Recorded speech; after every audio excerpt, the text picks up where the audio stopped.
Hello दोस्तों, मैं आ गई हूँ लेके एक नया ब्लॉग जो कि माँ सावित्री पूजा का ब्लॉग है।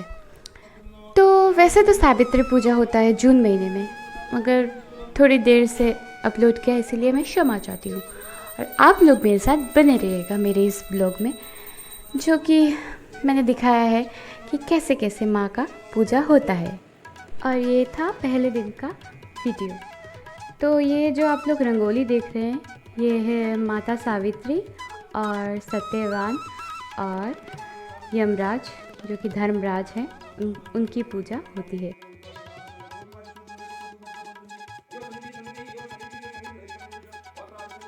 तो माँ का पूजा 3 दिनों तक चलता है और ये पूजा अपने पति की लंबी उम्र के लिए किया जाता है। हम लोग माँ से प्रार्थना करते हैं कि हमारे पति की लंबी उम्र हो, यही उनसे मांगते हैं। और उन्हीं 3 दिनों तक हम लोग चावल रोटी कुछ नहीं खाते, सिर्फ माँ का प्रसाद जो फल होता है वही खाते हैं हम लोग। और वट वृक्ष के फूल से ये पूजा संपन्न होती है। और इसी दौरान मैंने बातचीत की उन लोगों से जिन्होंने 40-42 सालों से ये पूजा कर रहे थे। मैंने उनका एक्सपीरियंस लिया बहुत अच्छा लगा। ये पूजा में बहुत ही शक्ति होती है कि सिर्फ फलाहार से ही 3 दिन तक गुजारा जाता है। और हम लोग माँ से ये प्रार्थना करते हैं, सभी अपनी अपनी थाली अपने हाथों पर रखते हैं और उस पर हम अपना नाम गोत्र होता है जो हम लोग इसी पूजा में लगता है। और हम लोग अपने अपने पति की लंबी उम्र की कामना करते हैं, माँ से प्रार्थना करते हैं कि जितने साल तक अगर जीवित रहूँ उतने साल ये व्रत हम लोग करते रहें। माँ से यही बोलते हैं हम लोग, उनका आशीर्वाद देते हैं। मुझे बहुत अच्छा लगता है ये पूजा। लास्ट डे जब होता है पूजा का, तो उसी दिन माँ फलहारिणी काली माता का पूजा होता है, जो कि सिर्फ फल चढ़ाते हैं माँ को। और हम लोग ये 3 दिन है, मैंने बोला था कि फल खाते हैं, तो उसी दिन भी लास्ट डे भी हम लोग फल ही सेवन करते हैं और माँ से आराधना करते हैं, सावित्री माँ से भी और माँ काली माँ से भी, क्योंकि ये जहाँ पर पूजा हो रहा है वो काली मंदिर पर ही है। तो उसी दौरान मुझे अचानक से एक सरप्राइज़ मिला मेरे पति देव बोल रहे थे कि वो लास्ट डे में आएंगे, मतलब चौथा दिन जब हम लोग बाना देते हैं, पूजा करते हैं अपने पति की। तो अचानक से ये आ गए और मुझे बहुत अच्छा लग रहा था। मैंने झगड़ा भी किया था उनसे और तभी अचानक से ये सामने खड़े थे, मुझे बहुत अच्छा लग रहा था। मैं फूली ना समा रही थी देख सकते हैं आप लोग। और पापा भी, मेरा बेटा छोटा सा, वो भी स्ट्रेंज था उसके पापा को देख के, वाह मेरे पापा कैसे आ गए जो कि बहुत ही खुशी होती है कोई भी पत्नी के लिए अपने पति का घर पे जल्दी जल्दी आ जाना। फिर लास्ट डे था जिस दिन हम लोग अपने पति की पूजा करते हैं, माँ सावित्री की पूजा होने के बाद। तो उस दौरान पति की पूजा करने से पहले हम लोग गौ माता का पूजा करते हैं। तो जल्दी मैंने 5:30 बज रहे थे, तो मैंने नहा धो के जल्दी तैयार हो गई। गौ माता के लिए वेट कर रही थी कि वो आए तब हम लोग पूजा करें उनका। तो मैं जल्दी चली गई मंदिर में। और उसी दौरान मैंने देखा कि माता भी जल्दी सज धज कर तैयार होकर आ गई पूजा पाने के लिए। तो पहले तो उनका पेट पूजा करवाया, क्योंकि वो शांत रही तो आराम से पूजा कर सकते हैं।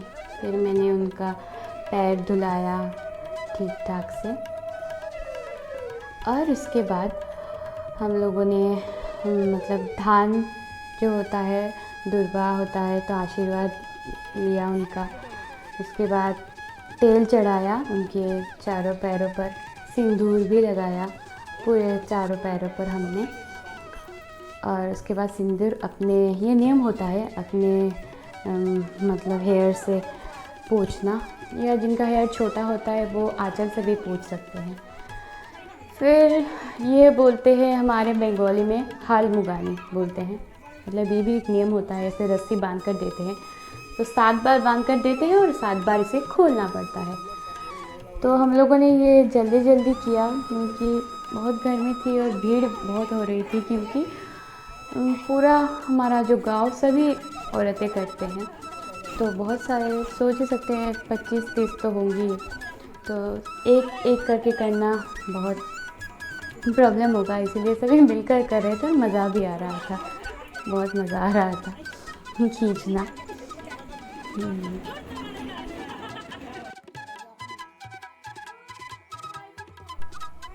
फिर हमने घट से उनके ऊपर 7 बार ऐसे पानी डाला, ये भी एक नियम ही होता है इसी पूजा में। फिर हम लोगों ने सिंदूर ऐसे लगाना पड़ता है, तो ये बहुत ही सौभाग्य की बात होती है कि इतने सारे सुहागन एक साथ मिले और सबको सिंदूर लगाया जाए, बहुत मज़ा होता है।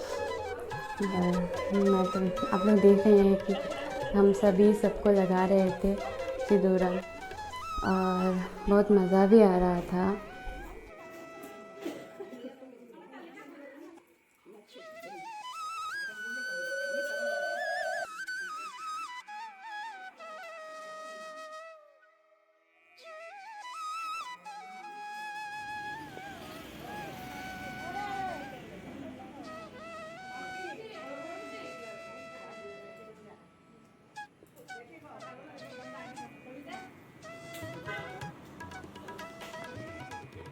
फिर हम लोग मज़े पे लग गए सभी।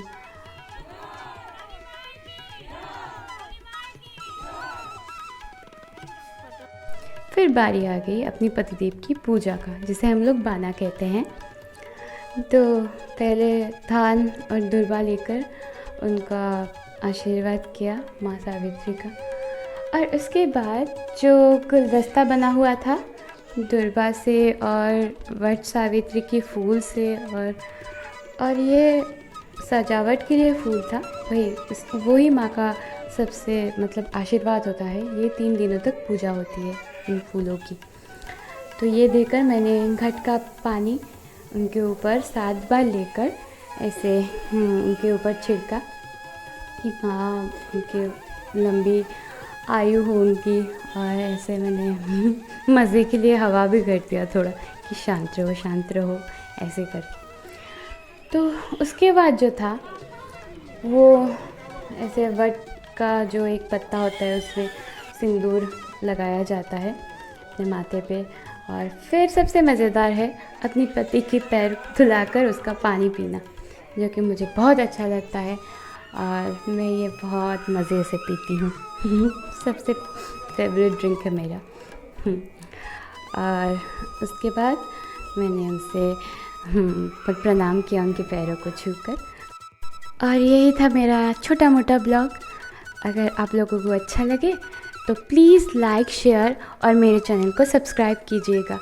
और मैं यूँ ही ढेर सारी ऐसे छोटी मोटी ब्लॉग आपसे शेयर करूँगी। तो दोस्तों टाटा।